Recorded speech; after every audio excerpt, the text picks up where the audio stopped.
Welcome to one day exam classes. देखिए आपके railway NTPC exam को देखते हुए हमने आपके लिए पिछले सालों के पेपर की सीरीज को स्टार्ट किया है, क्योंकि पिछले साल के पेपर लगाने से आपको सीबीटी 1 का लेवल और पैटर्न मालूम चलता है कि किस लेवल और पैटर्न से आपके एग्जाम में क्वेश्चन बनते हैं। देखिए सीबीटी 1 में आपके एग्जाम में रीजनिंग से 30 क्वेश्चन पूछे जाएंगे और ये रीजनिंग का पोर्शन जो होता है ये आपका स्कोरिंग पोर्शन होता है। जो जितना स्कोर कर ले जाएगा उसके एनटीपीसी में सिलेक्शन के चांसेस उतने ज़्यादा बढ़ जाएंगे। पढ़ने वाले स्टूडेंट जो हैं 30 में 30 सही करके आते हैं। तो अभी आप लोग कमेंट बॉक्स में बताइएगा आप सभी इन पिछले साल के पेपर में से क्या 30 प्रश्नों में से इस समय 25 क्वेश्चन को सही कर पा रहे हैं कि नहीं। इसे आप लोग कमेंट बॉक्स में बताने का प्रयास करिएगा। और ये हमारा रीजनिंग के सीरीज का 11वां वीडियो है। इसके पहले हमने आपको इसी प्रकार के 10 वीडियो कराए हैं, जिन्हें आप लोग प्लेलिस्ट में जाकर के वहां पर से देख लीजिएगा। आज का देखिए हमारा पहला क्वेश्चन है, इसमें आपसे पूछा जा रहा है उस संख्या का आपको चयन करना है जो निम्नलिखित श्रेणी में से प्रश्नवाचक चिन्ह के स्थान पर आ सकती है। तो यहाँ पर देखिए एक आपको सीरीज दी गई है, इस सीरीज को आपको आगे बढ़ाना है और प्रश्नवाचक चिन्ह की जगह पर आपको बताना है कौन सा ऑप्शन आपको सही लग रहा है। तो चलिए सबसे पहले एक बार आप लोग प्रयास करिए लगाने का, कैसे सीरीज आगे बढ़ रही है। देखिए 4 से 13 हो रहा है ना, तो 4 से 13 कैसे बनेगा। 4 का अगर आप 3 गुना करेंगे और उसमें 1 जोड़ दीजिए तो 4 3 12 1 13 आपको मिल जाएगा। इसी प्रकार से देखिए 13 से 27 कैसे आपको मिलेगा। अगर आप 13 का 2 गुना करके उसमें 1 जोड़ दें तो 13 दूनी 26 1 27 आपको मिल जाएगा। नेक्स्ट पद को देखिए 27 से देखिए 82 की ओर जा रहे हैं, मतलब कि 27 का अगर आप 3 गुना करेंगे तो 81 और 1 जोड़ेंगे तो 82 आपको मिल गया। तो ये सीरीज कैसे आगे बढ़ रही है, पहले 3 गुना करके 1 जोड़ आए, नेक्स्ट वाले में 2 गुना करके 1 जोड़ आए, फिर 3 गुना करके, तो नेक्स्ट वाला 2 गुना करके होगा। देख लीजिए 82 का अगर 2 गुना करेंगे और उसमें अगर आप 1 जोड़ेंगे तो आपको 165 मिल ही जाएगा। अब नेक्स्ट वाले में आपको क्या करना है, 165 का 3 गुना करके 1 जोड़ना पड़ेगा जो पद आपसे पूछ रहा है। तो 165 का 3 गुना होता है 495 और 1 जोड़ेंगे तो 496 आपको मिल जाएगा, जो कि पहले ऑप्शन में लिखा गया। तो समझ गए, पहले 3 गुना करके 1 जोड़ा गया, फिर 2 गुना, फिर 3 गुना, फिर 2 गुना और नेक्स्ट आपसे 3 गुना से 1 ज़्यादा पूछ रहा है तो सही ऑप्शन हो जाएगा पहला वाला। तो इस प्रकार से धीरे धीरे आपको समझ करके इन सभी क्वेश्चनों को हल करना होता है। अगर आपको वीडियो अच्छा लगे तो वीडियो को लाइक कर दीजिएगा। अगर आप लोग पहली बार चैनल पर आए चैनल को सब्सक्राइब कर दीजिएगा और बगल में लगी बेल आइकन को अवश्य दबा दीजिएगा, ताकि नेक्स्ट वीडियो नोटिफिकेशन जो है वो सबसे पहले आपके पास पहुँच सके। अब देखिए नेक्स्ट हमारा दूसरा क्वेश्चन है, इसमें आपसे पूछा जा रहा है निम्नलिखित को सार्थक क्रम में आपको व्यवस्थित करना है। ठीक है, ये कीट की अवस्था आपको बता रहा है। ये क्वेश्चन हर एग्जाम में पूछा जाता है, चाहे रेलवे का एग्जाम हो चाहे एसएससी का एग्जाम हो। ये रिपीटेड क्वेश्चन है और बार बार आपके एग्जाम में पूछा जाता है। आपसे ये पूछ रहा है कि आपको इसको क्रम में लगाना है कि पहले प्यूपा आया है कि पहले पूर्ण कीट बनेगा, कि लार्वा पहले आता है कि अंडा पहले आता है। इसको आपको क्रम से लगाना है। तो सबसे पहले अगर हम कीट की बात करेंगे, कीट कैसे आपका बनता है, तो सबसे पहले उसका अंडा आता है, तो पहले नंबर पर आपको डी को रखना होगा। इसके बाद अंडा से लार्वा उत्पन्न होता है तो सी उसके बाद आएगा, डी के बाद आपको सी को रखना है। और लार्वा से फिर ये प्यूपा बनता है, मतलब कि सी के बाद फिर ए आएगा। इसके बाद प्यूपा से ही पूर्ण कीट या फिर कीट का निर्माण होता है तो बी लास्ट में आता है। तो डी सी ए बी जो ऑप्शन होगा वो आपके तीसरे ऑप्शन में रखा गया है। इसी प्रकार से जो है कीट का निर्माण होता है। सही ऑप्शन नंबर हमारा तीसरा हो जाएगा। तो इसको आप लोग याद कर लीजिएगा, हर एग्जाम में आपसे कीट की अवस्था पूछता है तो आपको इसको सही करके आना होगा एग्जाम में। नेक्स्ट देखिए तीसरा क्वेश्चन है, इसमें पूछा जा रहा है कि निम्नलिखित में से कौन सा आपको भिन्न लग रहा है। ये 4 चीज़ें आपको दी गई हैं, शुक्र, मंगल, आइपिड्स या फिर बृहस्पति में से आपको बताना है कि इनमें से आपको भिन्न क्या लग रहा है। वैसे तो देखने पे आपको मालूम चल रहा है कि शुक्र जो हो गया, मंगल हो गया, बृहस्पति, ये सभी आपके क्या हैं, ये सभी आपके ग्रह हैं। ठीक है, जबकि आइपिड्स जो है ये आपका उपग्रह है, याद रखिएगा। और ये किसका उपग्रह है ये भी आपसे पूछ सकता है जीएस के पोर्शन में। तो आइपिड्स जो है ये आपका शनि का उपग्रह है। ठीक है, शनि का उपग्रह क्या है, उसका नाम है आइपिड्स। तो एक इसमें आपका उपग्रह रखा गया है, जबकि 3 यहाँ पर ग्रह रखे गए हैं। तो अलग कौन सा होगा, तीसरा वाला ऑप्शन। अब देखिए नेक्स्ट हमारा चौथा क्वेश्चन है, ये रिलेशन से क्वेश्चन आया है। इसमें शुभम ने कहा है कि मेरा कोई भी भाई या बहन नहीं है। इस तस्वीर में मौजूद यह आदमी जो है मेरी माँ के बहू का पति है। तो शुभम का इस तस्वीर के साथ में क्या रिलेशन है आपको बताना है। तो अगर आपको डायग्राम बनाना हो तो सबसे पहले आप यहाँ पर शुभम को बना लीजिए। शुभम से आपको रिलेशन को निकालना होगा। तो शुभम का संबंध कहाँ से स्टार्ट हो रहा है। शुभम कह रहा है कि इस तस्वीर में मौजूद यह आदमी जो है, तस्वीर वाला आदमी मेरी माँ, तो मेरी माँ से स्टार्ट करना मतलब शुभम की जो माँ होगी, एक जनरेशन आप ऊपर कर लीजिए माँ को। ठीक है, ये हो गई। मेरी माँ की बहू, माँ की बहू कौन होगी, शुभम की पत्नी होगी, क्योंकि शुभम का कोई भाई बहन तो है नहीं है। तो और कोई तो हो ही नहीं सकता, क्योंकि इसने लिखा है कि मेरा कोई भी भाई या बहन नहीं है। तो मतलब कि अगर मेरी माँ की बहू होगी तो सिर्फ एक ही होगी, शुभम की पत्नी। और कह रहा है कि मेरी माँ की बहू का पति, तो बहू का पति तो शुभम स्वयं हो गया। तो तस्वीर जो लगी थी उसमें शुभम का ही चित्र था, तो ये स्वयं के बारे में ही बता रहा है। तो शुभम जो है उस तस्वीर में स्वयं ही है, जो ये कह रहा है कि इस तस्वीर में मौजूद यह आदमी जो है वो मेरी माँ की बहू का पति है। तो सही ऑप्शन कौन सा हो जाएगा? तस्वीर में जो व्यक्ति है वो स्वयं होगा। ऑप्शन नंबर इसमें से सही होगा लास्ट वाला। तो इस प्रकार से आपको ध्यान से इन क्वेश्चनों को करना होता है। अब देखिए नेक्स्ट हमारा 5वां क्वेश्चन है। 5 मित्र हैं जिनके नाम आपको दिए गए हैं PQRST। उनकी लंबाइयों के आधार पर उनकी तुलना की जा रही है। जरूरी नहीं कि वो इसी क्रम में हो, ठीक है, क्रम उनका दिया गया है नीचे, इस प्रकार से आपको लगाना है और बताना है उनकी लंबाइयों में से कौन सा अनुक्रम जो है वो संभव नहीं है। इन तीनों को देख करके आपको बताना है। तो हमने आपको इस प्रकार के क्वेश्चन करने के लिए आपको बताया था कि इसको आपको बाई ऑप्शन ट्राई करना होता है। इसमें 3 दिए गए हैं, 4 आपको ऑप्शन जो मिलेंगे तो आप इनको बाई ऑप्शन करेंगे तो बहुत आसानी से ये आपके सॉल्व हो जाते हैं। जैसे कि यहाँ पर लिखा गया है कि टी की लंबाई जो है पी और क्यू के बीच में है, तो इनको देखते जाइए कहाँ पर ये रिलेशन गड़बड़ हो जाएगा, वही आपका संभव नहीं होगा। तो जहाँ जहाँ पर सही होगा उसको आप सही कर लीजिएगा। जैसे यहाँ पर लिखा गया है टी की लंबाई पी और क्यू के बीच में है, तो टी हमारा देखिए पी और क्यू के बीच में है, ये बात बिल्कुल सही है यहाँ पर। तो फिर क्या कह रहा है, टी जो है एस से लंबा है, टी हमारा पहले है एस बाद में, ये बात बिल्कुल सही हो गई। आर की लंबाई पी और टी से अधिक है, तो आर पहले होगा पी और टी से, तो पी और टी से तो आर पहले है, तो मतलब ये पहला वाला जो है ये सही हो गया। हमसे पूछा है कौन सा गलत है। अब नेक्स्ट वाले को चेक कर लीजिए। नेक्स्ट में देखिए यहाँ पर लिखा गया है कि टी की लंबाई पी और क्यू के बीच में है। टी हमारा देखिए पी और क्यू के बीच में है, यहाँ तक तो सही है। टी एस से लंबा है, टी एस से लंबा है तो टी पहले होगा एस बाद में होगा, लेकिन इसने एस को पहले रख दिया है और टी को बाद में रखा है। इसका मतलब ये वाला संबंध जो है इसने गलत लिखा है। तो एक तो संभव हमको असंभव वाला मिल गया, वो दूसरे ऑप्शन में। तीसरा भी चेक कर लीजिए, तीसरा क्या हो सकता है कि नहीं, देखते हैं। टी की लंबाई पी और क्यू के बीच में है। टी जो है देखिए पी यहाँ पर है, क्यू यहाँ पर है, इनके बीच में तो है ही है, एक छोड़ करके ना, तो बीच में तो है ही है। फिर क्या कह रहा है, टी एस से लंबा है, टी पहले है एस बाद में है, तो ये भी सही हो गया। फिर कह रहा है कि आर की लंबाई पी और टी से अधिक है, तो आर अगर यहाँ पर रखेंगे और पी और टी इसके बाद में है, तो ये भी सही हो गया। तो गलत कौन सा है, मात्र दूसरा वाला। तो केवल दूसरा जो है वो संभव नहीं होगा, बाकी दोनों जो हैं ऊपर वाले अनुक्रम सही बैठ रहे हैं, तो लास्ट वाला ऑप्शन सही ऑप्शन होगा। इस प्रकार से आपको इन क्वेश्चनों को करना होता है। अब देखिए नेक्स्ट हमारा 6वां क्वेश्चन है। इसमें कह रहा है आपसे असंगत विकल्प का आपको चुनाव करना है, ठीक है।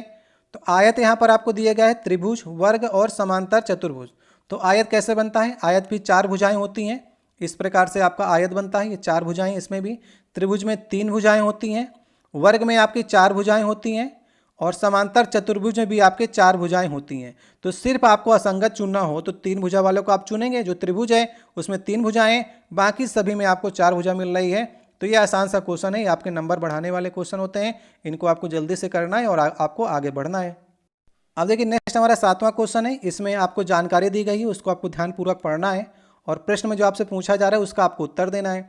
तो यहाँ पर कह रहा है साहिल और रोहन जो है हॉकी और बेसबॉल के अच्छे खिलाड़ी हैं, उसी प्रकार से गौतम और साहिल और महेश जो हैं ये फुटबॉल और बेसबॉल के अच्छे खिलाड़ी हैं। कौशल और गौतम क्रिकेट और वॉलीबॉल के अच्छे खिलाड़ी हैं, कौशल और रोहन जो है हॉकी और वॉलीबॉल के अच्छे खिलाड़ी। तो आपको बताना है कि वॉलीबॉल, हॉकी और बेसबॉल का अच्छा खिलाड़ी कौन है। तो एक काम करते हैं, सबके नाम पहले लिख लेते हैं, जो जो खेल खेल रहा होगा उसके सामने लिख देंगे और जल्दी से इसका आंसर बताने का प्रयास करते हैं। जैसे यहाँ पर सबसे पहले आप लिख लीजिए साहिल, जो जो नाम आपके सामने आ रहे हैं उनको आप लोग लिख लीजिए, आप शॉर्ट फॉर्म में लिख सकते हैं अगर आपको जल्दी हो तो साहिल, फिर रोहन, यहाँ पर आपने लिख लिया रोहन। इसके बाद देखिए गौतम का नाम आया है तो गौतम लिख लीजिए। नेक्स्ट में देखिए फिर से साहिल आया है तो नेक्स्ट महेश होगा आपका। जितने अलग अलग नाम हैं उन्हीं को आपको लिखना है। तो महेश के बाद में एक और नाम आपको मिल रहा है कौशल। अब इनमें देखते हैं कि कौन कौन से खेल जो हैं ये सभी खेल रहे हैं। तो देखिए साहिल क्या खेल रहा है, हॉकी और बेसबॉल खेल रहा है, तो हॉकी को एस से लिख देते हैं, बेसबॉल को बी से लिख देते हैं, ठीक है। अब कह रहा है कि साहिल और रोहन दोनों खेल रहे हैं ना, तो हॉकी दोनों में आप इनको हॉकी और बेसबॉल लिख दीजिए इस प्रकार से। गौतम, साहिल, महेश जो हैं वो फुटबॉल और बेसबॉल खेलते हैं, तो गौतम ये हो गया और साहिल ये हो गया और महेश ये हो गया। ये तीनों क्या खेल रहे हैं, फुटबॉल खेल रहे हैं और बेसबॉल खेल रहे हैं। तो फुटबॉल और बेसबॉल, तो ये पहले से बेसबॉल खेल रहा था तो फुटबॉल इसमें और ऐड कर देंगे। अब नेक्स्ट में क्या रहा है, कौशल और गौतम जो हैं वो क्रिकेट और वॉलीबॉल खेलते हैं, तो कौशल ये हो गया और गौतम ये हो गया। ठीक है, ये दोनों क्या क्रिकेट और वॉलीबॉल खेल रहे हैं, तो ये क्रिकेट खेलेगा। अब वॉलीबॉल को हम लोग BY से कर देंगे। ठीक है, और गौतम बेसबॉल पहले से खेल रहा था तो क्रिकेट और वॉलीबॉल ये और खेल रहा है तो क्रिकेट और वॉलीबॉल और खिला देंगे इसको। कौशल और रोहन जो है हॉकी और वॉलीबॉल खेल रहे हैं, तो कौशल हमारा ये हो गया और रोहन हमारा ये हो गया। ये और भी खेल खेल रहे हैं, मतलब हॉकी और वॉलीबॉल खेल रहे हैं। तो वॉलीबॉल तो ये पहले हो चुका है तो कौशल को हॉकी और एच और खिला देंगे। और यहाँ पर कह रहा है कि रोहन जो है हॉकी और वॉलीबॉल खेल रहा है, तो हॉकी तो पहले से खेल रहा था, बेसबॉल भी खेल रहा था, अभी वॉलीबॉल और बढ़ गया इसके सेक्शन में। तो आपसे पूछ क्या रहा है, वॉलीबॉल, हॉकी और बेसबॉल का अच्छा खिलाड़ी कौन है। देखिए हॉकी ये हो गया, वॉलीबॉल ये हो गया और बेसबॉल का अच्छा खिलाड़ी रोहन हो गया। सही ऑप्शन नंबर हमारा दूसरा हो जाएगा। और कोई आपको मिल रहा है ऐसा, और कोई आपको ऐसा नहीं मिलेगा जहाँ पर हॉकी आपको मिले, बेसबॉल आपको मिले और वॉलीबॉल आपको मिली, वो सिर्फ और सिर्फ रोहन खेलेगा। इस प्रकार से आप इन्हें अलग करके इस संबंध को निकाल सकते हैं। सही ऑप्शन नंबर दूसरा हो जाएगा। अब देखिए नेक्स्ट हमारा 8वां क्वेश्चन है। यहाँ पर देखिए लिखा गया कि फर्नीचर जो है उसको इस प्रकार से लिखा जाता है, तो फाउंटेन को आप कैसे लिखेंगे आपको बताना है। तो इनके लेटर को देख कर आपको कुछ समझ में आ रहा है कि नहीं समझ में आ रहा है। जैसे यहाँ पर फर्नीचर लिखा गया है, तो अगर आप इनके 3 लेटर को पकड़िए, FUR को पकड़िए, फिर इसके बाद NIT को पकड़िए और URE को पकड़िए। ठीक है, तो FUR को यहाँ पर देखिए कैसे लिखा गया है, पहले R से स्टार्टिंग की है, मतलब यहाँ से, फिर U से, फिर F से, मतलब 3 लेटर को उल्टा करके लिखा गया। फिर NIT को देखिए, फिर उल्टा करके NIT को लिख दिया गया और URE को उल्टा करके लिखा गया है। तो इसी प्रकार से आप फाउंटेन के 3 लेटर को पकड़िए, ये 3 लेटर, फिर ये 3 लेटर और ये लास्ट के 3 लेटर, इनको उल्टा करके लिखेंगे तो ये आपका बनेगा UOF से स्टार्टिंग होगी और UOF से 2 ऑप्शन हमारे स्टार्ट हो रहे हैं। नेक्स्ट पद को मिला लेते हैं, फिर ये आपका NTA उलट जाएगा, ATN हो जाएगा। ATN आपको कहाँ पर मिल रहा है, ये वाले ऑप्शन में। जो तीसरा ऑप्शन सही करिए, आगे बढ़ जाइए। नेक्स्ट तीसरे 3 लेटर को भी पलट लीजिएगा, C वाला ऑप्शन ही आपको मिलेगा, ऑप्शन नंबर तीसरा सही होगा। अब देखिए नेक्स्ट हमारा 9वां क्वेश्चन है। यहाँ पर दिया गया है आपको कि X, Y, Z, U और V जो हैं 5 मित्र हैं, उनकी लंबाइयों के आधार पर उनकी तुलना की जा रही है। कोई भी 2 मित्रों की लंबाइयाँ जो हैं वो समान नहीं हैं, तो आपको लगाना है जैसे ये कह रहा है वैसे आपको बताना है। जितने भी आपको इसमें क्वेश्चन करा रहे हैं वो एक ही सेट के सारे क्वेश्चन हैं, तो आप देख सकते हैं कि लंबाइयों से कैसे क्वेश्चन आ रहे हैं, रिलेशन से कैसे क्वेश्चन आ रहे हैं। तो इन सभी को आपको एक ही सेट के क्वेश्चनों को हम आपको करा रहे हैं ताकि आपको मालूम चले कि किस से कितने क्वेश्चन आपके बन रहे हैं। और एक सेट में आपके रीजनिंग के 30 ही क्वेश्चन आपके पिछली बार पूछे गए थे और वो 30 ही क्वेश्चन आपको कराने का प्रयास कर रहे हैं, और आप इसमें से क्या 25 क्वेश्चन सही कर पाएंगे ये आपके लिए चैलेंज है। ठीक है, तो यहाँ पर हम क्या करेंगे, जैसे ये कह रहा है लंबाई, वैसे हम लोग लगाना स्टार्ट करते हैं। तो ये कह रहा है U जो है Y से छोटा है, तो अगर U Y से छोटा है तो U को हमको बाद में रखना है, Y को हमको पहले रखना है, तो U को हम बाद में रखेंगे। फिर क्या कह रहा है, लेकिन X से लंबा है, कौन X से लंबा है, U, तो U अगर X से लंबा है तो X हमारा बाद में होगा। इस प्रकार से Z सबसे लंबा है तो Z को हम सबसे पहले रख लेंगे।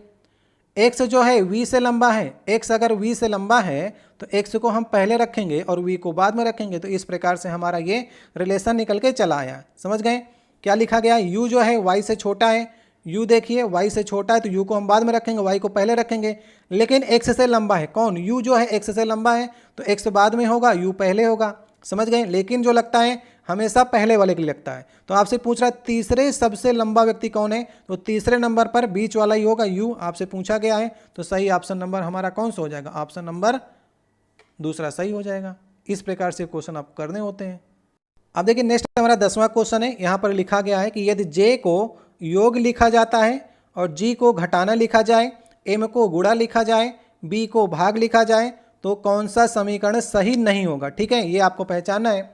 तो ऐसे क्वेश्चन को करने के लिए आपको चारों ऑप्शन चेक करने होंगे। तो जिसका मैथ जितना स्ट्रांग होगा, जितने तेज़ी से आप हल कर सकते हैं, जल्दी जल्दी आपको इसमें रखना पड़ेगा। जैसे यहाँ पर M को गुणा लिखा गया है तो M की जगह पर गुणे लिखिए, और J की जगह पर आपको योग लिखना है, और B की जगह पर आपको भाग लिखना है, इसके बाद G की जगह में आपको घटाने लिखना है। तो आप इनको चेक करिए कहाँ पर ये समीकरण गलत हो रहा है, उसकी आपको पहचान करना है। तो हमने चेक किया है कि तीसरा वाला ऑप्शन जो है ये गलत आपका मिल रहा है, क्योंकि इसमें जगह पर 18 आना चाहिए था और इसने लिखा है 20। तो इसे चेक कर लेते हैं आपके सामने। यहाँ पर देखिए बी के बाद 6 के बाद यहाँ पर लिखना है बी का मतलब क्या लिख रहा है, बी का मतलब कह रहा है कि भाग है, तो यहाँ पर हमने भाग कर दिया। एम की जगह में कह रहा है कि इससे गुणा लिख लीजिए, तो एम की जगह में गुणा लिख लेते हैं। और जी की जगह में कह रहा है घटाना कर लीजिए, घटाना कर लेते हैं। और जे की जगह पर योग कह रहा है, तो ये इस प्रकार से हो गया। तो सबसे पहले क्या हल होगा, भाग हल होगा, तो ये 3 मिलेगा और फिर इसके बाद मल्टीप्लाई करना होगा, तो 8 3 24 मिल गया और इधर से आपको मिल जाएगा माइनस का 6, तो माइनस का 6 करेंगे तो यहाँ पर आपको 18 मिलेगा और इसने 20 लिख रखा है। आपसे पूछा क्या गया था, समीकरण सही नहीं होगा वो तीसरा वाला होगा, बाकी को आप लोग चेक कर लेंगे तो तीनों आपको सही मिलेंगे, बस यही वाला आपको गलत मिलेगा। अब देखिए नेक्स्ट हमारा 11 नंबर क्वेश्चन है, उस वेन आरेख का आपको चयन करना है जो दिए गए वर्गों के बीच में सर्वोत्तम ढंग जो है निरूपित करता है, आपको बताना है। तो यहाँ पर देखिए महिला लिखी गई है, विवाहित महिला लिखी गई है और महिला चिकित्सक लिखी गई है। तो सबसे पहले देखिए यहाँ पर महिलाओं की बात हो रही है, तो सबसे बड़ा गोला जो होगा वो महिला का गोला होगा, तो यहाँ पर हम लोग महिला लिख लेते हैं बड़े गोले में, ठीक है। इसके बाद क्या कह रहा है कि विवाहित महिला और महिला चिकित्सक, अगर हम बात करेंगे तो विवाहित महिला जो होंगी उनका गोला मान लीजिए ये हो गया, तो विवाहित महिलाएं भी महिला चिकित्सक हो सकती हैं, तो आधा गोला इनके साथ में अटैच आपको इस प्रकार से करना पड़ेगा। तो ये आपका विवाहित महिला का मान लीजिए गोला हो गया, और ये विवाहित महिलाएं जो हैं वो महिला चिकित्सक भी तो हो सकती हैं। तो इस प्रकार से जहां पर आपको संरचना बनी दिख रही हो उसे आपको सही करना है। तो कौन सा ऑप्शन आपको सही मिल रहा है, तो सी वाले ऑप्शन, और सी कहां पर लिखा गया है, सी में लिखा गया है, सी वाला ऑप्शन सही होगा। तो इस प्रकार से क्वेश्चन आपके बनते हैं, इनको आप लोग देखिएगा अच्छे से। अब देखिए नेक्स्ट हमारा 12 नंबर क्वेश्चन है, ये कथन और धारणा से क्वेश्चन आया है। कथन में कहा जा रहा है कि अपनी दूसरी विजिट पर डॉक्टर ने नुस्खे को बदल दिया। धारणा क्या लिखी जा रही, पिछले नुस्खे से रोगी को कोई लाभ नहीं हुआ था, या फिर रोगी ने पहले नुस्खे को गंभीरता से नहीं लिया था। तो आपको कौन सी धारणा जो है इस कथन को देख करके आपको सही लग रही है। देखिए पहली विजिट मतलब कि पहले बार अगर डॉक्टर को दिखाने गया रोगी तो डॉक्टर ने कुछ नुस्खा बताया था, मतलब ये करिएगा तो आपको ये सही हो जाएगा। तो उस नुस्खे को अगर दूसरी बार दिखाने जब गया तो डॉक्टर ने कहा कि इस नुस्खे को जो पहला बताया था उसको बदल दिया। इसका मतलब कि कथन से हमको ये स्पष्ट हो रहा है कि पहला नुस्खा जो है वो काम नहीं किया या फिर लाभ नहीं हुआ, तभी तो नुस्खे को बदला गया है ना।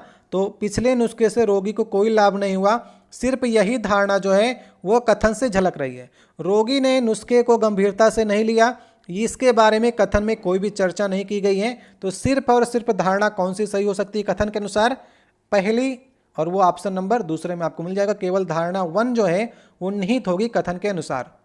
अब देखिए नेक्स्ट हमारा 13 नंबर क्वेश्चन है, एक महिला की ओर इशारा करते हुए रमन ने कहा है कि उसके इकलौते भाई का पुत्र मेरी पत्नी का भाई है, तो उस महिला का रमन से क्या रिलेशन होगा, ये आपको बताना है। तो हमने आपको बताया ऐसे क्वेश्चन करने के लिए सबसे पहले रमन ने कहा है, तो रमन को यहाँ पर बना लीजिए आप लोग, रमन को आपने बना लिया।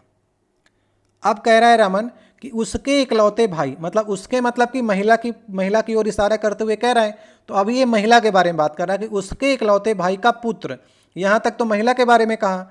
अब कह रहा है कि मेरी पत्नी का भाई है, तो अभी आप लोग रमन की पत्नी का भाई यहाँ पर से आपको बनाना स्टार्ट करना पड़ेगा। तो रमन कह रहा है कि अब रमन का रिलेशन क्या है, मेरी पत्नी का भाई, तो पहले इसकी पत्नी बना लीजिए और पत्नी का भाई उसी जनरेशन में होगा। कह रहा है कि जो महिला है उसके इकलौते भाई का पुत्र है, तो इकलौते भाई का पुत्र ये दोनों होंगे भाई, ये पत्नी और भाई जो हैं ये तो भाई बहन लगेंगे। तो उसके इकलौते भाई का पुत्र है तो ये इसके पिता होंगे, और पिता की बहन जो है उसी आपके जनरेशन में होगी जिसके बारे में ये महिला की ओर इशारा कर रहा है। वो महिला जो होगी वो इसकी पत्नी की पिता की बहन होगी, समझ गए। तो कह रहा है ना उसके इकलौते भाई, मतलब कि ये महिला जो है इसका इकलौता भाई जो हो गया ये हो गया, इकलौते भाई का पुत्र, इकलौते भाई का पुत्र जो है ये हो गया, दोनों हो गए पुत्र पुत्री। मेरी पत्नी का भाई है, इसकी पत्नी का भाई है, समझ गए। तो क्या कह रहा है, उस महिला का रमन से क्या रिलेशन होगा, ये महिला हो गई और ये रमन हो गया, क्या रिलेशन होगा, तो रमन की पत्नी के पिता का बहन होगी, पत्नी के पिता की बहन, सही ऑप्शन नंबर पहला हो जाएगा, समझ गए। तो ये वाला ऑप्शन सही होगा। तो इस प्रकार के क्वेश्चन कहाँ से संबंध बन रहे हैं ये आपको पकड़ना काफ़ी जरूरी है। अब देखिए नेक्स्ट हमारा 14 नंबर क्वेश्चन है, यहाँ पर उस अक्षर का आपको चयन करना है जो प्रश्नवाचक चिन्ह के स्थान पर आ सकता है। देखिए यहाँ पर दो सीरीज चल रही हैं, एक तो आपको न्यूमेरिकल वाली चल रही है, जैसे 70 से 7 कम किए हैं तो 63 मिल गया, 63 से 7 कम करेंगे तो 56 मिल जाएगा, 56 से 7 कम किया तो 49 मिल जाएगा, और 49 से 7 कम करेंगे तो आपको 42 मिलेगा। लेकिन 42 आपको नहीं निकालना है क्योंकि यहाँ पर दो सीरीज चल रही हैं। तो वी को देख लेते हैं, वी हमारा 22 नंबर पर होता है अल्फ़ाबेट में, आर हमारा होता है 18 नंबर पर, और ओ का नंबरिंग होती है 15। तो आपको यहाँ पर कुछ समझ में आ रहा है, 22 से 18 हुआ, मतलब कि अभी जो सीरीज घट रही है वो -4 से घटी, नेक्स्ट जो घटी वो -3 से घट रही है, तो अगला पद जो घटेगा वो -2 से घटेगा। मतलब 15 से अगर आप 2 घटाएंगे तो आपको यहाँ पर 13 वाला लेटर जो है वो आपको रखना पड़ेगा। 13 नंबर पर क्या होता है? 13 नंबर पर एम होता है, एम ही आपसे पूछा गया है। अगर नेक्स्ट पद आपसे पूछता तो आपको यहाँ पर 42 रखना पड़ता, लेकिन 42 नहीं पूछा है, आपसे अक्षर समूह पूछा है, तो अक्षर कौन सा होगा? एम मिलेगा आपको। सही ऑप्शन नंबर दूसरा हो जाएगा। अब देखिए नेक्स्ट हमारा 15 नंबर क्वेश्चन है। इसमें लिखा गया है कि यह जेड को 26 लिखा जाता है और ए सी टी को 24 लिखा जाए तो बैट को आप क्या लिखेंगे? तो यहाँ पर आपको समझ में आ रहा है कि जेड जो होता है अल्फ़ाबेट में उसका स्थान जो होता है 26 ही होता है, और ए सी टी को जोड़ लीजिए, ए का स्थान कितना होता है? 1 होता है, सी का स्थान अल्फ़ाबेट में तीसरा होता है, और टी का स्थान जो होता है वो 20 होता है। तो इन तीनों को जोड़ेंगे तो 24 ही आ रहा है, और 24 ने लिखा भी हुआ है, तो इसका मतलब कि जो उसके अल्फ़ाबेट के स्थान है उसी को आपको रखना है। तो बैट का भी आप इसी प्रकार से कर लीजिए, बी का स्थान दूसरा होता है, ए का स्थान पहला होता है, और टी का स्थान जो होता है 20वां होता है। तो 20, 3, 23 वाला ऑप्शन सही होगा। ये बहुत ही सिंपल क्वेश्चन था, ये नंबर बढ़ाने वाले क्वेश्चन है, तो इनमें आपको समय नहीं गंवाना है। अब देखिए नेक्स्ट हमारा ये पाई चार्ट से क्वेश्चन आया है। थोड़ा से आप लोग वीडियो क्वालिटी को बढ़ा लीजिएगा क्योंकि ये स्पष्ट कम ही दिख रहा है, इसकी आपकी PDF ही में कम आपका स्पष्ट आया है। 16 नंबर क्वेश्चन है। यहाँ पर जो लिखा गया मैं आपको बता दे रहा हूँ। यहाँ पर विविध लिखा गया 38%, शेष लिखा गया 1.75%, भोजन में लिखा गया है कि 22.5%, और बच्चों की फीस में 12.75% लिखा गया, और कपड़े में 25% लिखा गया। तो अभी हम लोग बात करते हैं कि क्वेश्चन क्या आपसे पूछा जा रहा है। क्वेश्चन पूछा जा रहा है लगभग कितने डिग्री का मान केंद्र कोण बच्चों की फीस पर किए गए व्यय को निरूपित करेगा। तो बच्चों की फीस जो है वो 12.75% है। ये कितने में है? ये 100% में 12.75% है। अब ये डिग्री में पूछ रहा है, मतलब अगर हम डिग्री की बात करेंगे तो गोले में कितना डिग्री होती है? गोले में 360 डिग्री का ये आपका गोला आपका होता है, और 360 डिग्री को हमको कंपेयर किससे करना है? 100% से। तो 1% किसके बराबर होगा? 1% 3.6 के बराबर होगा। 1% बराबर 3.6 डिग्री। तो अभी आपको 12.75 का निकालना है, तो 12.75 को 3.6 से अगर हम मल्टीप्लाई करेंगे तो आपको कितना मिल जाएगा? और लगभग में पूछा है तो ये निकल कर आएगा आपका 45.9 डिग्री। ठीक है, इससे आपको अगर लगभग में बात करेंगे तो ये 46 आपका डिग्री हो गया। तो कैलकुलेशन कर लीजिएगा, 46 डिग्री जो है ये आपका सही ऑप्शन हो जाएगा। लगभग में पूछा है तो थोड़ा से बढ़ा के भी चल जाएगा, दूसरा वाला ऑप्शन सही हो जाएगा। अब नेक्स्ट देखिए, फिर से एक आपका तालिका दी गई है। इस तालिका को, ये तो अच्छी से दिख रही है आपको। इसमें लिखा गया कि 2003, 4, 5, 6 में भौतिक विज्ञान और रसायन विज्ञान की पुस्तकों की बिक्री जो है उसके आंकड़ों को ये तालिका आपकी दिखा रही है। ठीक है, अब पूछ क्या रहा है, प्रश्न आपसे पूछ रहा है किस वर्ष में दोनों विषयों में पुस्तकों की बिक्री का अंतर सबसे कम था? तो सबसे कम कहाँ पर है, दोनों को देख लेते हैं किस वर्ष में कम है। तो 2003 से 4 के बीच में देखिए, अगर भौतिक विज्ञान की पुस्तकों की बिक्री देखिए कितनी बड़ी है। यहाँ पर देखिए 125 आगे बढ़ रही है। नेक्स्ट में देखिए 425 से 475 हुआ है, तो मतलब 50 आगे बढ़ी है बिक्री, है 50 और ज़्यादा हो गई। 475 से 515 हुई है, तो यहाँ पर कितनी बढ़ी? 25, 15, 40 ही बढ़ी है। कह रहा है सबसे कम कहाँ पर है ना। अभी तो देखिए, अगर पहली को अगर आप देखेंगे भौतिक विज्ञान को तो आपको लग रहा होगा कि 2006 में सबसे कम है, लेकिन आपसे कह रहा है कि दोनों विषय में आपको चेक करना है, तो दोनों को हम लोग को चेक करते हैं। 450 से 550 हुई तो ये 100 आगे बढ़ी। नेक्स्ट में देखिए 550 से 590 हुआ तो यहाँ पर 40 आगे बढ़ रही है। अब नेक्स्ट में चेक करेंगे 590 से 700 हो रहा है, इसका मतलब कि 110 आगे बढ़ रही है। तो बिक्री की बात करेंगे दोनों विषयों में, और किस वर्ष में दोनों विषयों में सबसे कम अंतर था। तो सबसे कम अंतर देखिए 4 से 5 में हो रहा है ना। तो 4 से 5 वाले को देखिए 2005 में दोनों में, एक में 50 है एक में 40 है। अगर दोनों की बात करेंगे तो 2005 की बात करेंगे तो सबसे कम होगा। सही ऑप्शन नंबर हमारा पहला हो जाएगा। तो ठीक से आपको इस प्रश्न को समझना था। अब नेक्स्ट देखिए, एक तालिका और आई है, इसमें इसको थोड़ा से और जूम आउट करते हैं। अब आप लोग इसे देखिए, यहाँ पर लिखा गया है, एक बार ग्राफ है। दिल्ली में वर्ष 2015 के पहले 4 महीने के दौरान कारों के और कुल वाहनों के पंजीकरण को ये दर्शाया गया है। तो इसमें देखिए कुल वाहन जो हैं, कुल वाहनों का जो ग्राफ है ये ऊपर दिया गया है काले रंग से, और उसमें जो कारें हैं वे सफ़ेद रंग के ग्राफ से हैं। इसे समझिएगा आप लोग, ठीक है। यहाँ पर लिखा भी गया, टोटल व्हीकल्स जो हैं काले से हैं हल्के, और कार जो हैं वो सफ़ेद से हैं। तो ये कह रहा है आपसे कि जनवरी 2015 की तुलना में, जनवरी 2015 की तुलना में, तो जनवरी में देख लेते हैं, और उसके बाद अप्रैल 2015 में कारों के अलावा कितने और वाहन पंजीकृत हुए। तो हम लोग सबसे पहले जनवरी की तुलना करते हैं। जनवरी में देखिए टोटल जो वाहन थे वो 27 थे, ठीक है। टोटल वाहनों से अगर आप कार घटा देंगे तो वही आपसे पूछ रहा है कारों के अलावा, तो कार 21 थी और टोटल वाहन 27 थे, तो अगर 21 घटा देंगे तो टोटल जो वाहन आपके सामने निकल कर आएंगे वो 6 आएंगे। और ये सभी किस में हैं, ये सभी जो हैं हज़ारों में हैं। तो मतलब कि 6000 जो हैं वो कार के अलावा अन्य वाहन जो हैं बिके हैं। ये 2015 का आंकड़ा हो गया। अब आपसे कह रहा है कि 2015 के इसी अप्रैल माह का देख लीजिए, जनवरी का हो गया, अभी अप्रैल का देख लेते हैं। अप्रैल का ये ग्राफ है, ये जनवरी का था। तो 35 तो टोटल गाड़ियां हैं। इसके बाद कह रहा है कि 20 जो हैं कारें हैं उनको घटा दीजिए। 20 अगर घटाएंगे तो यहाँ पर आपके सामने आ जाएगा 15,000 जो हैं वो अन्य गाड़ियाँ बिकी हैं कारों के अलावा। इसमें कह रहा है कि आपसे तुलना करनी है, तो तुलना करने में घटा दीजिए इनको। तो 6,000 और 15,000 को घटाएंगे तो 9,000 का टोटल अंतर आएगा तुलना करने पर। तो सही ऑप्शन नंबर कौन सा हो जाएगा? ऑप्शन नंबर हमारा दूसरा हो जाएगा। तो ये आपको बताना था कि कार के अलावा जो अन्य वाहन बिके हैं उसमें आपको जनवरी और अप्रैल में तुलना करनी थी। तो 9,000 जो हैं उसके अलावा पंजीकृत हुए हैं जनवरी से अप्रैल में। अब देखिए एक फिर से यहाँ पर पाई चार्ट आया है, इसको भी आपको ध्यान से देखना है। इसमें भी कह रहा है कि बचत जो है 15% की है, अन्य 15% है, मनोरंजन 20% है और भोजन 50% है। ये ग्राफ दिया गया है। कह रहा है कि मनोरंजन पर जो खर्च हुआ है, खर्च किए गए धन की तुलना में भोजन पर कितना अधिक धन खर्च करता है। तो मनोरंजन पर कितना है? 20% है। भोजन पर 50%। कितना अधिक खर्च किया है मनोरंजन से भोजन में? 30% अधिक खर्च किया है। तो इस 30% को आपको निकालना है। तो 30% किससे निकालेंगे? 3500 का 30% निकाल देंगे, वही आपको खर्च निकल आएगा।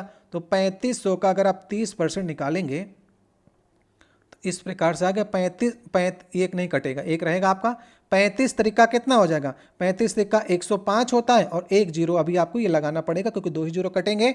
तो सही ऑप्शन नंबर हमारा कौन सा हो जाएगा? सही ऑप्शन नंबर हमारा लास्ट वाला हो जाएगा। तो ये आसान क्वेश्चन होते हैं, बस आपको करना आना चाहिए इनको। नेक्स्ट देखिए, कथन और निष्कर्ष से क्वेश्चन आया है।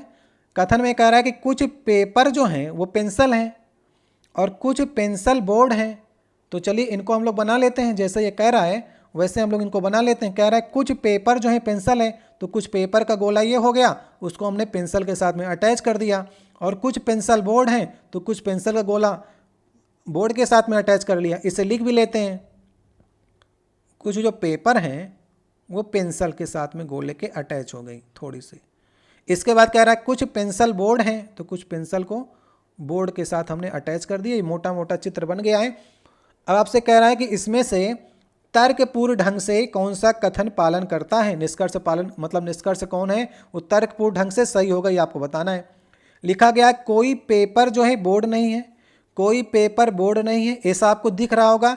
लेकिन ये गोला जो है बोर्ड का इस प्रकार से भी बन सकता था, ठीक है। एक कंडीशन इसकी बोर्ड की ये भी बनने की होगी, वो भी आपका कथन का पालन करेगा, क्योंकि कथन में सिर्फ यही तो कह रहा है ना कि कुछ पेंसिल बोर्ड हैं। तो इस तरह से बनाएंगे ना, तो कुछ पेंसिल बोर्ड का जो कॉलम हमने यहाँ पर लिखा हुआ है वो यहाँ पर भी आ सकता है। तो पहले वाला निष्कर्ष हम इसे गलत कर देंगे, क्योंकि ये कंडीशन जो है कुछ पेपर बोर्ड नहीं है, इसे हम सही नहीं कर सकते हैं। नेक्स्ट को देख लेते हैं। अभी नेक्स्ट को देखिए, सभी पेपर जो हैं वो बोर्ड हैं, सभी पेपर बोर्ड हैं ये भी हम नहीं कह सकते हैं, क्योंकि हमारा जो है रिलेशन पेपर और बोर्ड का बताया ही नहीं जा रहा है, तो ये भी हमारा गलत हो गया। और कुछ बोर्ड पेपर नहीं है, कुछ बोर्ड पेपर नहीं है। अगर हम ये कंडीशन हमने बना दी, इसमें से तो हो जाएंगे, तो इसको भी हम नहीं सही कर सकते। ये भी कंडीशन हो सकती है और ये भी कंडीशन हो सकती है, तो इसकी तीनों ही निष्कर्ष सही नहीं होंगे। तर्कपूर्ण ढंग से बात करेंगे तो सही ऑप्शन होगा कोई भी निष्कर्ष पालन नहीं करेगा। अब देखिए एक पैटर्न आपके सामने और आया है, इस पैटर्न को आपको ध्यान से देखिए, और ये क्वेश्चन नंबर हमारा हो जाएगा आज का 21 नंबर क्वेश्चन है, ठीक है। तो इसको आप लोग देखिए कैसे यहाँ पर प्रश्नवाचक चिन्ह की जगह पर कौन सा आप रखेंगे ऑप्शन को। तो इधर से आप करना स्टार्ट करिए। देखिए 25, 17 और 6, तो 25, 17, 6 मतलब कि अगर आप 25 और 17 को जोड़ें तो 25, 17, 42 होता है, और 42 में अगर आप यहाँ पर 7 का भाग करेंगे तो आपको 6 मिल जाएगा। समझ गए। इसी प्रकार से 38, 18 करिए। 38, 18 को अगर आप जोड़ें तो 56 आ जाएगा, और 56 को अगर आप 7 से भाग करेंगे तो 7 8 56, 8 आपको यहाँ पर मिल गया। उसी प्रकार से 89 और 16 को जोड़िए। 89, 16 कितना होता है? 105 होता है, और 105 में अगर आप 7 का भाग करेंगे तो कितना बन जाएगा? 15 7 105, तो 15 यहाँ पर आना चाहिए था। तो कौन से ऑप्शन में? ऑप्शन नंबर तीसरे में है, तो ये ऑप्शन नंबर हमारा हो जाएगा, ठीक है। इस प्रकार से क्वेश्चन आपका लगेगा। अब देखिए नेक्स्ट क्वेश्चन है, माताएं, महिलाएं और बहनें, इनमें आपको रिलेशन बताना है। तो हमने आपको बताया ना कि माताएं, महिलाएं, अगर बहनें पूछ रहा है तो सबसे बड़ा गोला जो होगा वो किसका होगा? वो महिलाओं का गोला होगा। इस प्रकार से महिलाओं के गोले के अंदर जो हैं वो माताएं भी आ जाएंगी, और कुछ माताएं बहनें भी तो होंगी, तो इस प्रकार से आप गोला बनेगा। तो बड़ा वाला गोला जो किसका होगा? ये महिला का गोला होगा, महिलाओं का गोला, और महिलाओं में कुछ माता होंगी, और जो माताएं होंगी वे बहनें भी तो हो सकती हैं किसी की, तो कुछ बहनें भी हो सकती हैं माताएं। तो कौन सा ऑप्शन नंबर सही होगा? ऑप्शन नंबर सी, और इसमें भी सी तीसरे में लिखा गया है, तो ये भी ऑप्शन नंबर सी इसका सही ऑप्शन होगा, ठीक है। अब देखिए नेक्स्ट क्वेश्चन है, हाथ का उंगली से वही संबंध है जो पेन का किससे होगा, ये बताना है आपको। ये 23 नंबर क्वेश्चन है। तो हाथ का उंगली से वही संबंध मतलब कि हाथ, उंगली जो है हाथ का एक पार्ट है, समझ रहे हैं आप। तो पेन का एक पार्ट क्या होगा? पेन का एक पार्ट जो है निब होती है, निब पेन का ही पार्ट होती है। तो सही ऑप्शन कौन सा हो जाएगा? सही ऑप्शन नंबर हमारा पहला हो जाएगा। ये आसान सा क्वेश्चन था। एक और आसान सा क्वेश्चन आ गया है, उस विकल्प का आपको चयन करना है जो तीसरे पद के साथ में वही संबंध है जो दूसरे का पहले के साथ में है। तो बढ़ई के पास आरी होती है, तो लोहार के पास क्या होता है? तो लोहार के पास हथौड़ा होता है, उसी से वो काम करता है। तो इस प्रकार के क्वेश्चनों को जल्दी से करिए, आगे बढ़िए, क्योंकि कुछ क्वेश्चनों में आपको कम समय देना है और कुछ में बहुत ज़्यादा समय देना है। इसमें देखिए लिखा गया है कि कौन सा अन्य के साथ में मेल नहीं खाता है। तो कोट लिखा गया है, शर्ट लिखा गया है, जैकेट लिखा गया है, स्वेटर लिखा गया है। तो हमको ये समझ में आ रहा है कोट हो गया, जैकेट हो गया, ये तीनों को देखिए, कोट, जैकेट और स्वेटर, ये तीनों जो हैं वो सर्दी के समान है, मतलब सर्दियों में पहने जाते हैं, ठीक है। और शर्ट जो है इसको तो गर्मी में पहन सकते हैं आप। तो 3 यहाँ पर ठंडियों के पहनने वाले हैं, और एक इसमें जो है अलग रखा गया। शर्ट को आप ज़्यादातर पहनते गर्मियों में है, तो अलग जो हो गया वो 3 ऊनी वस्त्रों में चले गए, एक आपका सिंपल वस्त्रों में चला गया। अब देखिए नेक्स्ट हमारा क्वेश्चन नंबर ये हो जाएगा 26 नंबर क्वेश्चन। इसमें लिखा गया यदि 3 × 3 × 3 की माप वाले एक घन के सभी फलकों पर पेंट किया जाता है, और फिर इसे 1 × 1 × 1 की माप वाले 27 छोटे घनों में काटा जाता है, तो इस प्रकार बने ऐसे छोटे घनों की संख्या ज्ञात करनी जिसमें केवल 2 फलकों को पेंट किया गया हो। ये हमने अभी तक आपको 10 सेट कराए हैं, लेकिन ये रंगीन फलकों के क्वेश्चन जो है पहली बार देखने को मिल रहा है, और ये 11वें सेट में प्राप्त हुआ है, ठीक है।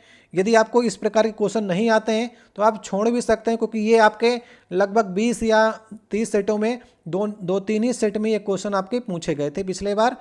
तो यदि आपसे 2 फलकों का पूछा गया है तो 2 फलक जो रंगीन होने का फार्मूला होता है वो क्या होता है? 2 फलक अगर रंगीन है तो 12n-2 ये फार्मूला होता है, ठीक है। जहाँ पर n क्या है? n यहाँ पर 3 रखा गया है, तो 12 3-2 कर देंगे तो यहाँ पर 12 आ जाएगा। तो 2 अगर रंगीन फलक आपसे पूछ रहा है तो सही ऑप्शन नंबर 12 हो जाएगा, ठीक है। तो इस प्रकार से क्वेश्चन आपके बनते हैं, जहाँ पर जितना पूछा जाएगा उसी फार्मूले का हम लोग यूज कर लेंगे। अब देखिए नेक्स्ट क्वेश्चन है, निम्नलिखित को तर्क संगत क्रम में व्यवस्थित करना है आपको। तो तर्क बताइए कैसा आपको तर्क लग रहा है। बिहार, नागालैंड, उत्तर प्रदेश, राजस्थान, असम। तो हमको ये समझ में आ रहा है कि ये पश्चिम से स्टार्ट करके पूर्व की ओर जाने का प्रयास कर रहा है। तो सबसे पहले पश्चिम में हमारा राजस्थान आता है। राजस्थान के बगल में आपको कौन सा राज्य मिलेगा? राजस्थान के बगल में डी के बाद आपको मिलेगा सी, उत्तर प्रदेश मिलेगा। उत्तर प्रदेश के बगल में आपको मिलेगा बिहार, मतलब ए आपको मिलेगा। बिहार के बगल में आपको मिलेगा असम, ई मिलेगा आपको। और सबसे पूर्वोत्तर जो होगा वो आपका नागालैंड, मतलब कि बी। तो जहाँ पर डी सी ए से स्टार्टिंग की, कहाँ पर से की है? डी सी ए ई बी, ये लास्ट वाला ऑप्शन सही होगा। तो तर्क संगत ये राज्यों का पश्चिम से पूर्व की ओर क्रम पूछा है, डी वाला ऑप्शन सही होगा। अब देखिए नेक्स्ट हमारा क्वेश्चन नंबर ये 28 होगा। देखिए नाइफ को इस प्रकार से लिखा जाता है, पेंटिंग को कैसे आप लिखेंगे? अगर आप गौर से देख पा रहे हो तो के का अपोजिट पी होता है। नहीं समझ में आता तो आप लेटर्स को देख लीजिए। के की नंबरिंग जो होती है 11 होती है अल्फ़ाबेट में, और पी की नंबरिंग होती है 16। इन दोनों को जोड़ेंगे, अगर ये 27 आ रहे हैं दोनों का योग, तो ये दोनों आपस में अपोजिट लेटर्स होते हैं। इसी प्रकार से एन का अपोजिट एम होता है, आई का अपोजिट आर होता है। नहीं आता है तो मैंने बता दिया कि नंबरिंग लिखिए दोनों की, दोनों का योग कर लीजिए, 27 आ जाएगा, तो ये अपोजिट लेटर्स हो जाएंगे। जैसा कि के का स्थान शुरुआत से 11 होता है, वैसे पीछे से अगर आप देखेंगे तो पीछे से आपको 11 नंबर पर पी मिलेगा। इसी प्रकार अपोजिट लेटर देखे जाते हैं। कई लोग तो याद भी रखते हैं अपोजिट का अपोजिट से। अब पेंटिंग का देख लीजिए, पेंटिंग का पी का अपोजिट क्या होगा? अगर पी के अपोजिट के रूप में देखेंगे तो आपको के मिलेगा, ठीक है। और ए का अपोजिट तो सबको याद होता है, जेड होता है। तो के जेड से स्टार्टिंग किस में की है? पहले में भी की है, लास्ट में भी की है। एक और अभी आपको मिलाना पड़ेगा। आई का देखिए, आई का अपोजिट कितना होता है? आई हमारा 9वें नंबर पर होता है, और पीछे से 9वें नंबर पर आर मिलेगा। तो के जेड आर लास्ट वाले ऑप्शन में है। बस इतना ही मिलाइए, जहाँ से ऑप्शन मिल जाए ना वहाँ से छोड़ दीजिए। बहुत ज़्यादा समय मत लगाइए, क्योंकि आपको ब्रिलियंट नहीं बनना, आपको क्वेश्चन सही करके बस आगे बढ़ना है। समय बहुत ही कम होता है हर एग्जाम में, तो समय का आपको अच्छे से ध्यान रखना है। बहुत करेंगे, पूरा आप निकालने का प्रयास करेंगे। जब 3 ही लेटर से आंसर आ रहा है तो क्या मतलब है पूरा लगाने का। अब देखिए नेक्स्ट हमारा 29 नंबर क्वेश्चन है। उस अक्षर की आपको पहचान करनी है जो निम्नलिखित श्रृंखला में से संबंधित नहीं है। तो अभी आप क्या कर सकते हैं, इसमें सारे लेटर्स का देख लीजिए किस स्थान पर होते हैं। तो एक्स का स्थान कितना होता है? एक्स का स्थान 24 नंबर पर होता है। यू का स्थान होता है 21 नंबर पर। क्यू का स्थान होता है 17 पर। एम का स्थान होता है 13। एफ का स्थान होता है 6 और वाई का स्थान होता है 25। तो हमको ये समझ में आ रहा है कि 24 से 21 हो रहा है, इसका मतलब कि 3 घट रहा है। समझ गए? 21 से 17 हुआ मतलब कि 4 घट गया। तो एक बात तो समझ में आ रही है कि अगर 17 से हमको फिर 4 नहीं घटाना होगा, फिर हमको 5 घटाना होगा। समझ रहे हैं? अगर 3 घटाए 4 घटाए तो नेक्स्ट वाला 5 घटेगा। तो यहीं पर गड़बड़ी कर दी एम वाले में। अगर यहाँ पर ये 12 रखता, एन रखता यहाँ पर, तो यहाँ पर एन 12 हो जाता। अभी हमको 5 घटाना होता तो 12 आ जाता, और नेक्स्ट में 6 घटाते तो 12 से 6 घटाते तो हमको ए प्राप्त हो जाता, और फिर हमको नेक्स्ट में 7 घटाना होता तो 25 हमको मिल जाता। तो एम के पास गड़बड़ी कर दी है, एम की जगह पर ये एन को लिखना चाहिए था, तब हमारी सीरीज सही हो जाती। तो सही ऑप्शन नंबर हमारा हो जाएगा ये पहला वाला, ठीक है। अब देखिए नेक्स्ट हमारा क्वेश्चन है 30 नंबर क्वेश्चन है, आज का लास्ट क्वेश्चन होगा। उस संख्या का आपको चयन करना है जो निम्नलिखित श्रेणी में प्रश्नवाचक चिन्ह के स्थान पर आ सकती है। ये क्वेश्चन मैं आपके लिए छोड़े जा रहा हूँ। 223 है, 111 है, 27 है, 13 है, 6 है, ठीक है। एक हिंट मैं आपको दे रहा हूँ कि इस सीरीज को अगर आप पीछे से हल करना स्टार्ट करेंगे तो जल्दी आपको समझ में आ जाएगी, ठीक है। ये हिंट मैं दे रहा हूँ, लेकिन ऑप्शन आपको बताना है इसमें से कौन सा ऑप्शन आपको सही लग रहा है। तो हमने आपको इस सेट में 30 क्वेश्चन कराए, और आशा करते हैं कि इस सेट में जो पढ़ने वाले स्टूडेंट हैं वो कम से कम 25 तो सही करना है, और जो मीडियम स्टूडेंट हैं वो कम से कम आप लोग 22 अगर सही करते हैं तो इस समय आपके लिए ये बढ़िया स्कोर बोर्ड होगा। लेकिन 20 से नीचे मत जाइएगा। 20 से नीचे जाएंगे तो आप सिलेक्शन से बहुत दूर चले जाएंगे, और एग्ज़ाम आने तक मैं आपको जितने पिछले साल के पेपर हैं उसमें से आपको 30 में 30 सही करना सिखा देंगे हम आपको। एग्ज़ाम में अगर आपसे 27-28 भी सही होते हैं तो आपका बेहतर स्कोर बोर्ड माना जाएगा। लेकिन इस समय जो पढ़ने वाले स्टूडेंट हैं वो कम से कम 25 अवश्य सही करने का प्रयास करें। जो सेट कठिन होगा उसमें मैं आपको अवश्य कहेंगे कि अगर आप 22-23 भी सही कर पा रहे हैं तो सही है, लेकिन ये सेट नॉर्मल था, इसमें 25 सही कर सकते थे आप लोग। आपका कितना स्कोर बोर्ड हुआ इसे आप कमेंट बॉक्स में कहिएगा। ये हमारा 11 नंबर सेट था और अनुमानतः आपका एग्जाम जो है अप्रैल 2025 तक लगने की संभावना है। तो उस हिसाब से आपको तैयारी करना है कि ढेर सारे प्रैक्टिस सेट लगाइए। जो क्वेश्चन आपको उन प्रैक्टिस सेट में समझ में नहीं आ रहे उनका आप चैप्टर खोलिए, उनको पढ़ने का प्रयास करिए, फिर आप हमारा नेक्स्ट सेट देखने का प्रयास करिए, फिर उसमें से कितने क्वेश्चन सही हो रहे हैं। इस प्रकार से तैयारी की जाती है, ठीक है। तो अभी आप लोग बता सकते हैं इसका आंसर कितने आपने क्वेश्चन सही किए। हम आपके लिए जीके और जीएस की सीरीज भी चला रहे हैं, उसे भी आप लोग देखिएगा। इसके जो जीके और जीएस के क्वेश्चन है उनकी अलग सीरीज चल रही है, तो उसको भी आप लोग देख सकते हैं। उसमें बहुत ही अच्छे क्वेश्चन आपके रखे गए हैं। कुछ लोग को अगर रीजनिंग सरल लग रही होगी ना तो जीएस देख लीजिएगा, क्योंकि जीएस और रीजनिंग अगर दोनों मिलाएंगे ना तो फिर आपको इक्वल मिल जाएगा। कुछ को लगेगा कि रीजनिंग सरल है तो जीएस भी सरल होगी, लेकिन ऐसा नहीं है। जीएस इससे भी कठिन पूछी गई थी, जिसमें अगर 40 क्वेश्चन आपके जीएस के पूछे गए थे तो बहुत कम ही लोग ऐसे हैं जो 30 क्वेश्चन को सही कर पा रहे हैं। तो जीएस देखेंगे तो आपको लेवल और अच्छा मालूम चलेगा। मिलते हैं आपसे नेक्स्ट वीडियो में। वीडियो अच्छा लगा हो तो वीडियो को लाइक करिएगा, पहली बार चैनल पर चैनल को सब्सक्राइब कर दीजिएगा और बगल में लगी बेल आइकन को दबा लीजिएगा। और बेल आइकन भी कई आपके ऑप्शन आते हैं तो ऑल वाला दबाइएगा ताकि हमारे सारी नोटिफिकेशन जो है आपको मिलती रहे। टेलीग्राम चैनल का आपको लिंक मिल जाएगा डिस्क्रिप्शन में, उसको आप लोग देख करके ज्वाइन कर लीजिएगा। वहाँ पर डिस्कशन ग्रुप है, किसी क्वेश्चन में अगर आपको डाउट होता है तो वहाँ पर आप डिस्कस कर सकते हैं। मिलते हैं नेक्स्ट वीडियो में, बहुत बहुत धन्यवाद।